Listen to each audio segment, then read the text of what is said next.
Shalom saudara, merdeka, merdeka, merdeka.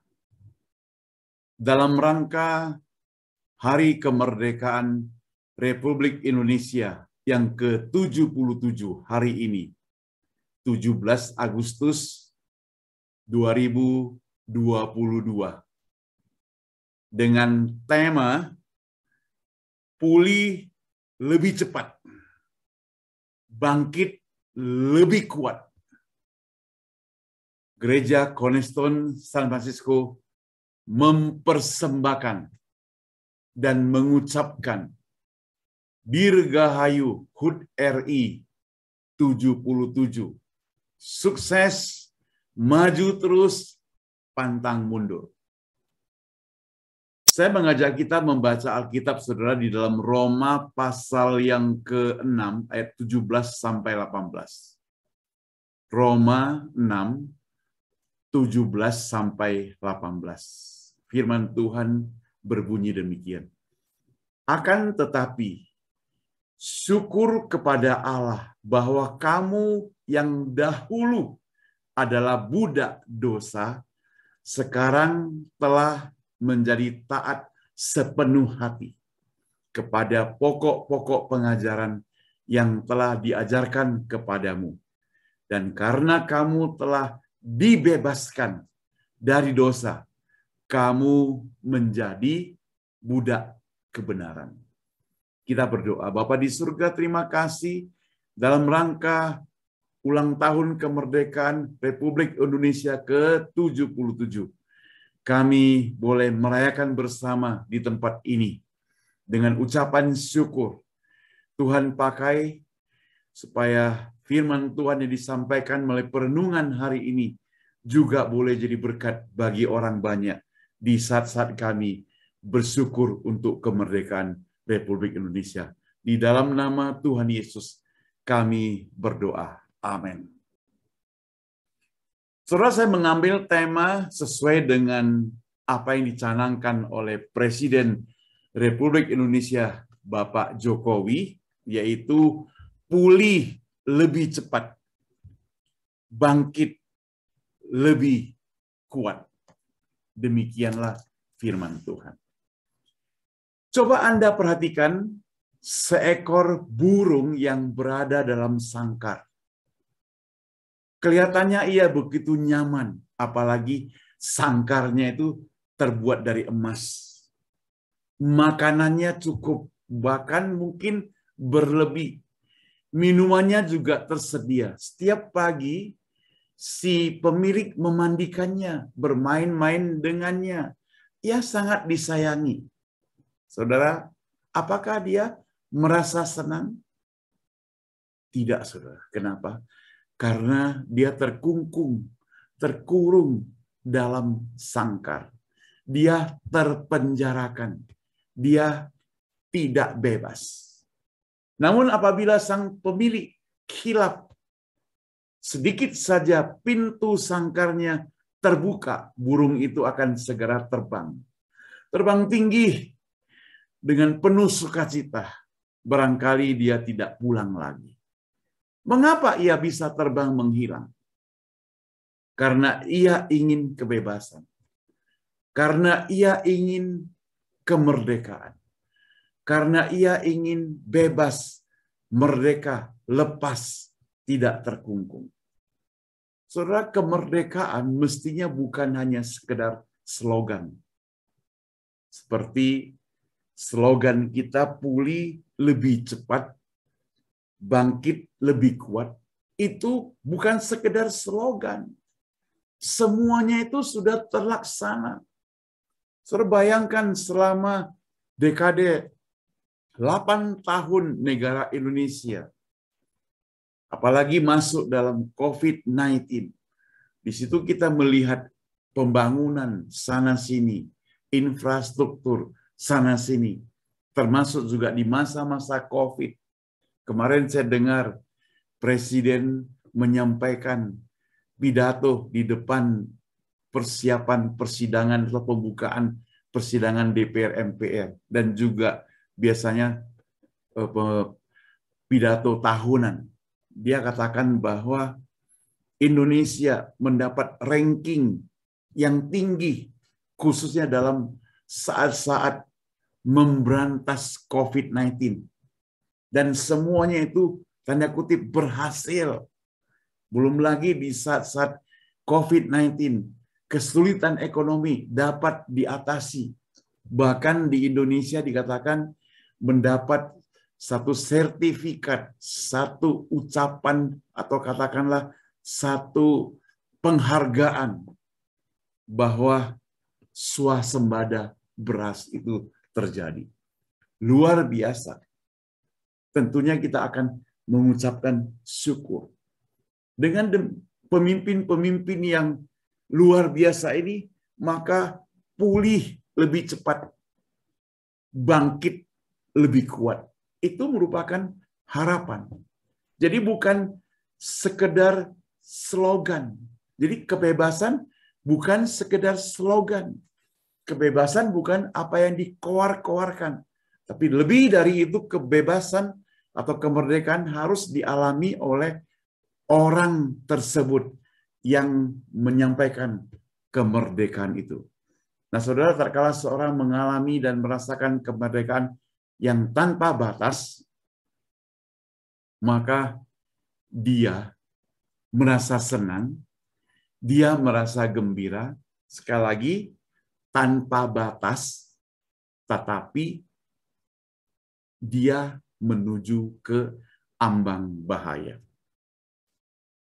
Karena kalau tanpa batas, dia akan seenaknya. Maka firman Tuhan yang kita baca tadi dikatakan, namun orang yang sudah mengalami kemerdekaan semestinya tetap berada pada jalurnya. Ada hukum, yakni kebenaran sebagai target. Dia boleh bebas merdeka, merdeka dari dosa, tetapi dia akan menjadi taat atau hamba pada kebenaran. Permisi tanya, apa yang menjadi keterikatan kita hari ini? Apa yang membuat Anda terikat? Padahal kita sudah bebas, merdeka. Di dalam Tuhan kita sudah bebas juga. Tuhan Yesus sudah mati di atas kayu salib, menyelamatkan kita. Kita sudah bebas dari belenggu dosa. Lalu mengapa kita masih bersungut-sungut? Mengapa kita masih terikat? Saudara, hari ini ada banyak orang yang masih terikat akan kebiasaan. Terikat akan karakter suka-suka marah. Suka berbuat jahat. Terikat akan perbuatan yang tidak menyenangkan. Terikat akan judi. Waduh, semuanya kita terikat. Kita mau bebas. Kita bukan mau bebas dalam slogan saja, tapi kita mau benar-benar bebas. Saya mencoba mendesain sebuah akronim dari kata bebas, bahasa Inggris free, F-R-E-E. Free, bebas. Bebas yang saya maksudkan adalah bebas yang bukan sembrono. Namun bebas yang punya aturan. Bagaimana itu? Pertama, saudara, F-nya itu filter, ada saringan. Yang kedua, rule, ada peraturan. Yang ketiga, ada engagement, ada satu kepentingan, ada satu perjanjian. Kemudian yang terakhir, mahal, expensive. Yang pertama, saudara, kita mau bebas, kita mau merdeka, mau pulih lebih cepat, mau bangkit menjadi lebih kuat, perlu adanya filter. Apa maksudnya? Kebebasan yang tanpa keterikatan apapun lagi akan terjadi kepuasan. Harus ada saringannya. Kita bisa cepat, tapi ikut aturan. Kita bisa kuat, tapi harus ikut aturan. Di hutan rimba, yang bebas itu semuanya, tidak ada aturannya. Siapa yang kuat, dia menang. Kalaupun ada yang lemah dan menang, itu hanya kebetulan saja.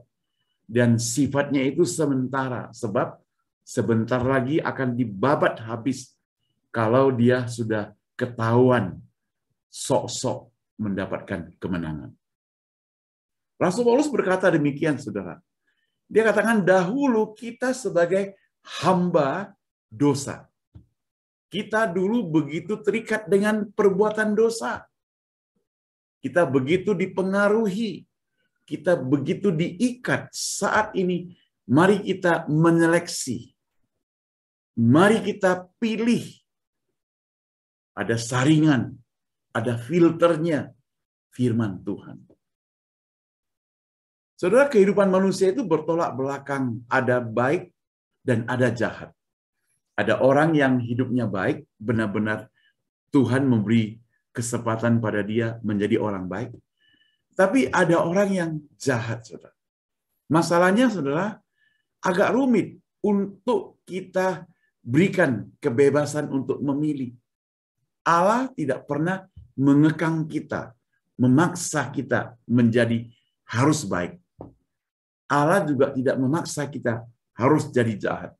Tapi Allah mau orang yang taat kepada Dia adalah orang yang baik. Memang tidak seorang pun yang ingin hidupnya terikat menjadi hamba daripada dosa. Semua berusaha lepas dari perhambaan seperti burung tadi, lepas dari sangkar. Namun saudara, seberapa lihainya, seberapa hebatnya kita pasti lemah. Tanpa penyerahan sepenuhnya kepada pengoreksian daripada Allah, kita akan jatuh. Seorang pengawal yang tidak mau terikat pada bos, lalu dia berusaha keras untuk memeras tenaga, sampai pada saat dia menjadi bos, pada saat itu pula dia tidak mau terikat dalam pekerjaannya, maka si pengawal tersebut mungkin dia bisa laku semena-mena.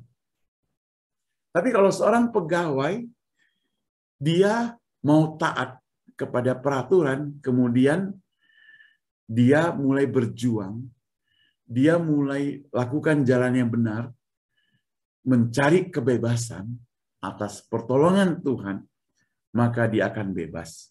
Dia akan menemukan hal yang bermanfaat. Dia akan menemukan hal yang baik. Jadi boleh saja kita bebas, cepat, pulih, cepat, tapi kita perlu tetap bersandar pada peraturan. Tidak sembarangan, supaya kita benar-benar pulih dan kuat. Yang kedua, mau bebas, kita perlu rule, peraturan. Kebebasan tanpa aturan akan disebut sebagai ketidakberaturan. Artinya hidup di padang belantara, pedalaman, atau kolot. Orang kolot-kolot pun ada adat istiadat, tapi akan kacau ini, saudara. Ketika lampu lalu lintas di perjalanan, lampu merah, kuning, hijau itu konslet dan rusak, maka siapa saja merasa bebas melewati jalan tersebut. Apa yang terjadi? Akan terjadi kecelakaan. Terjadi ketidakteraturan, kerusuhan. Bersyukur saudara, saya tinggal di Amerika. Kita punya peraturan. Kalau pas lampu merah itu rusak, maka jalanan lampu merah itu diubah sesuai dengan stop sign. Siapa duluan berhenti, siapa jalan duluan. Jadi tidak boleh egois. Tidak boleh saya mau duluan. Kalau pakai cara begitu, kacau saudara. Ada aturannya. Saya masih ingat waktu di Indonesia digambar-gambarkan dengan reformasi. Sepertinya sejumlah masyarakat, para pemuda-pemudi organisasi Mereka itu pengen bebas dari Orde Baru. Di sana sini muncul unjuk rasa. Setiap orang ingin bebas, semua orang ingin bersuara, semua orang ingin merdeka. Lalu apa yang terjadi? Di sana sini ada penjarahan. Di sana sini ada perampokan, pemukulan, pemerkosaan bisa terjadi. Pemerintah seakan-akan tidak ada wibawa. Sangat mengerikan, bukan, saudara? Dan apabila kemerdekaan tanpa aturan, itu artinya keberingasan. Rasul Paulus mengetahui hal ini, saudara. Dia seorang ahli Taurat. Paulus mengerti banyak tentang masalah peraturan. Itu sebabnya dia berkata, apabila kita bebas dari hamba dosa, kita harus taat pada pengajaran firman Tuhan. Hal ini tidak boleh diabaikan begitu saja. Saudara, seorang penulis pernah mengeluarkan sebuah pernyataan. Dikatakan, apa beda gundik dengan istri? Apakah gundik itu lebih cantik? Belum tentu. Lalu mengapa ada persaingan? Sebenarnya, saudara, tidak ada persaingan, saudara, bagi seorang istri. Istri sudah menang, dia kan istri. Tetapi, saudara, si gundik begitu agresif. Walaupun wajahnya tidak cantik, tapi dia berusaha. Dia ada tekad, dia ada minat. Sementara si istri, saudara, ada banyak para istri, saudara, sangat mengecewakan para suami. Dia pakai pakaian bagus hanya untuk dilihat orang. Ngaku, saudara. Coba perhatikan, ibu-ibu, wanita, mereka kalau di rumah kan tidak bersolek. Suaminya melihat istrinya yang tidak bersolek. Tapi kalau dia mau pergi, baru dia bersolek, pakai pakaian bagus, wangi, dan sebagainya. Sehingga waktu dia pergi, baru dilihat orang. Waktu bersama dengan suami, dia tidak tampil yang mapan, yang bagus. Beda dengan si gundik, dia tampil setiap saat, maka dia bisa menang, saudara. Nah, saudara yang saya kasih Tuhan, untuk merdeka dari dosa, kita harus berperan seperti seorang gundik. Mengapa? Kita harus berjuang terus-menerus setiap saat, tidak boleh sampai katakanlah lelet. Tidak boleh sampai kita lengah. Ikuti peraturan, maju terus. Orang Kristen mesti demikian.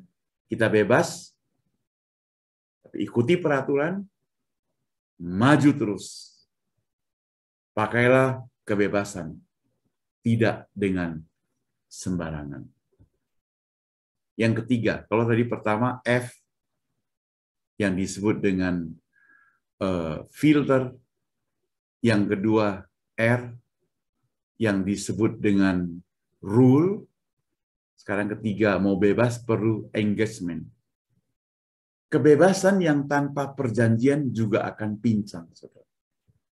Akan timbul ketidakadilan. Tuhan Yesus berjanji, apabila kita percaya kepadanya dengan sepenuh hati, kita percaya kepadanya dengan sepenuh hati, maka dosa kita akan diampuni.